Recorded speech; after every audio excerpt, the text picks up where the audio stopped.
रामपुर जिले से एक ऐसा मामला सामने आया जिसे सुनकर प्रशासनिक अधिकारियों के पैरों तले जमीन खिसक गई।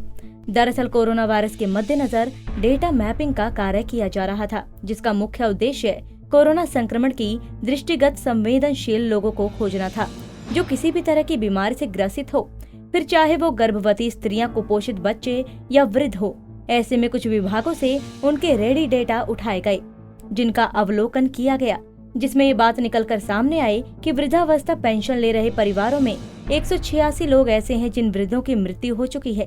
जिसके बाद जिला अधिकारी ने पूरे जिले में वृद्धों की स्थिति को जानने के लिए क्रॉस वेरिफिकेशन कराना शुरू कर दिया। साथ ही ऐसे लोगों पर कानूनी कार्रवाई करने की बात भी कही है। साथ ही मुख्य विकास अधिकारी की अध्यक्षता में 5 सदस्य की जांच कमेटी बनाई है, जो अब पूरे जिले के आंकड़ों को खंगालकर जिला अधिकारी के समक्ष रखेंगे। जिला अधिकारी ने बताया कि लापरवाही के लिए जिम्मेदार कर्मचारियों पर भी जांच के बाद कार्रवाई की जाएगी। देखिए, एक्चुअली ये हम लोगों ने जो वल्नरेबिलिटी मैपिंग शुरू की थी कोरोना के दृष्टिकोण से, कोरोना के संक्रमण के दृष्टिकोण से एक सर्वे शुरू कराया था लगभग 1 माह पहले। जून के महीने में शुरू हुआ था और इसका उद्देश्य ये था कि जितने लोग कोरोना के संक्रमण के दृष्टिकोण से संवेदनशील हैं, खास तौर से जो लोग किसी न किसी बीमारी से ग्रसित हों, गर्भवती स्त्रियां, कुपोषित बच्चे और जिनकी इम्यूनिटी कम हो, और 60 से ऊपर वाले ऐसे लोग जो किसी न किसी छोटी मोटी बीमारी से ग्रसित हों, और 65 वर्ष से ऊपर वाले सभी।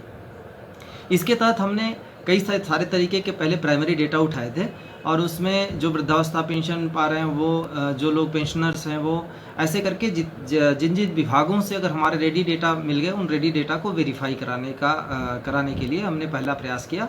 और वेरीफाई करने के बाद उनको हमने एक एडवाइजरी उनके लिए जारी की और उनको निगरानी समितियों को सुपुर्द करने का प्रोसेस अब अगला चरण है। इस दौरान जब हम उस डेटा को वेरीफाई कर रहे थे, तो उस वेरिफिकेशन के दौरान वृद्धावस्था पेंशन पाने वाले करीब अभी तक 186 लोग ऐसे निकले जो मृत हो चुके हैं। अब उसकी डिटेल आनी बाकी है, उसका डिटेल हम मंगवा रहे हैं, लेकिन उसमें सवाल ये उठता है कि अगर ये मृत हो गए थे तो तुरंत इसकी सूचना होनी चाहिए थी, इनका पेंशन रुकना चाहिए था।